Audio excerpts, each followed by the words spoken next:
Welcome to This Explainer. I'm your host, and today we're unpacking something truly remarkable in the world of financial reporting. We're going to see exactly how a single accounting standard successfully handles the absolute chaos of vastly different industries. Honestly, if you've ever wondered how the exact same rules can govern the building of a massive custom naval ship and the sale of a monthly smartphone plan, well, you are absolutely in the right place. Let's dive in. Here is our game plan for today. First, one model, three pressures. Second, construction and the enforceability fight. Third, telecom scaling the bundle. Fourth, licensing promises. Fifth, the SaaS practitioner's journey. And we'll wrap up with boundaries with discipline.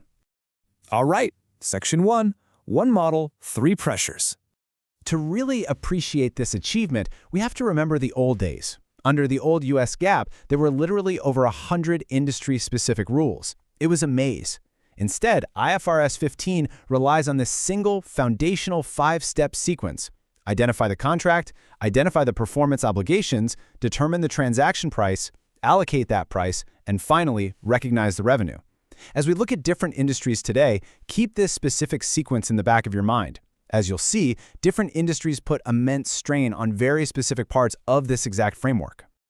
Moving right along to Section 2, construction and the enforceability fight.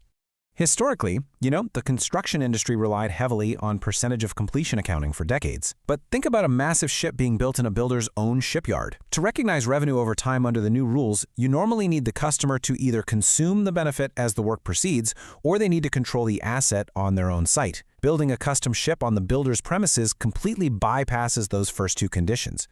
So how did the standard fix this without totally breaking the model?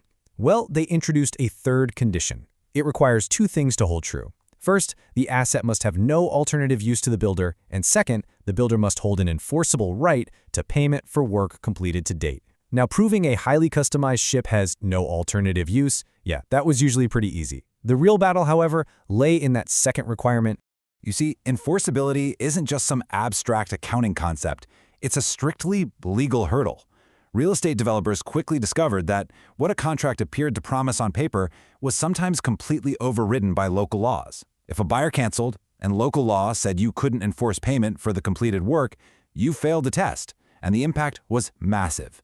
Developers were abruptly forced into point-in-time recognition, meaning years of expected, steady revenue suddenly landed entirely in a single period right at handover. Talk about a shock to the system. That brings us to Section 3, telecom and scaling the bundle. In telecom, the big headache wasn't custom assets. It was the mind-boggling volume of identical contracts. Think about it, you're selling millions of handset and network bundles. Step 4 of our model requires allocating the standalone selling price to each individual contract. Doing that individually for millions of customers? Technically correct, sure, but operationally absurd. It stretched the allocation model to its absolute breaking point. To solve this nightmare, the standard offered a fix, a portfolio-level practical expedient.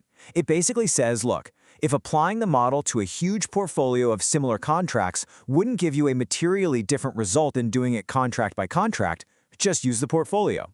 This was a vital concession to scale, but crucially, it was not a concession to the underlying principle itself.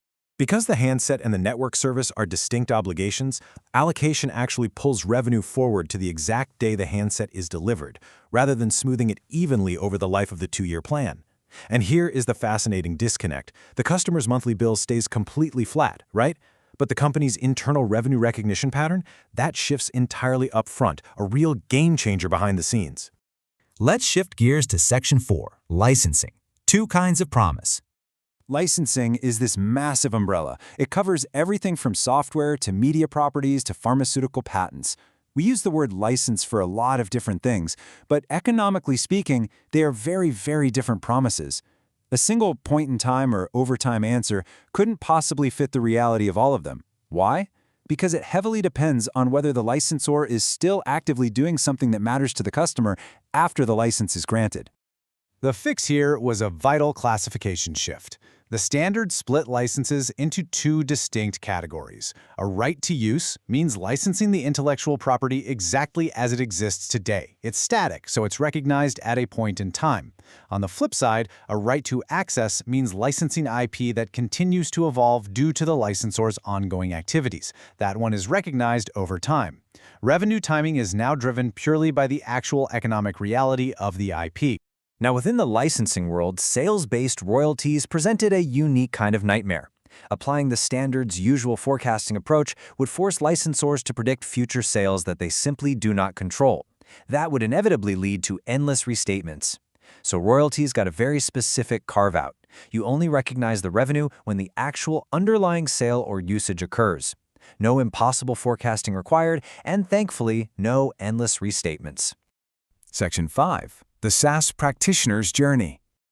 Let's step away from standard setting theory for a minute and look at the real world, tracing a practitioner's actual journey into the software industry.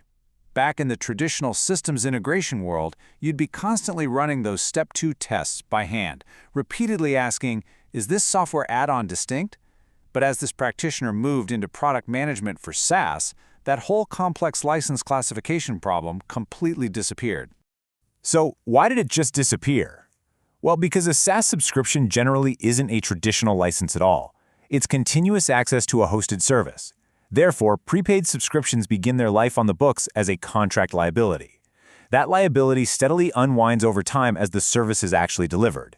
In this model, your biggest accounting and commercial fight isn't about distinctness anymore. It's about churn.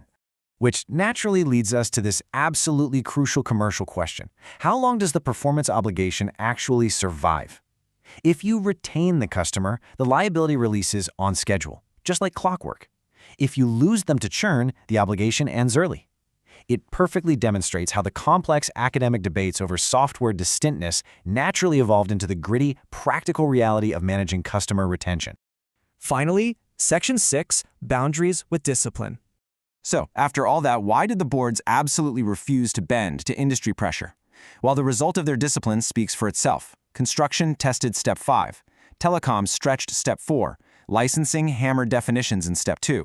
But in every single case, the response was the exact same. The fundamental 5-step framework never broke. The model stayed intact, and the core principle just became more precise. The standard setters drew a hard line with immense discipline. They refused to invent artificial boundaries just because construction or telecom were complicated. Because think about it, creating an industry-specific standard doesn't actually solve the problem.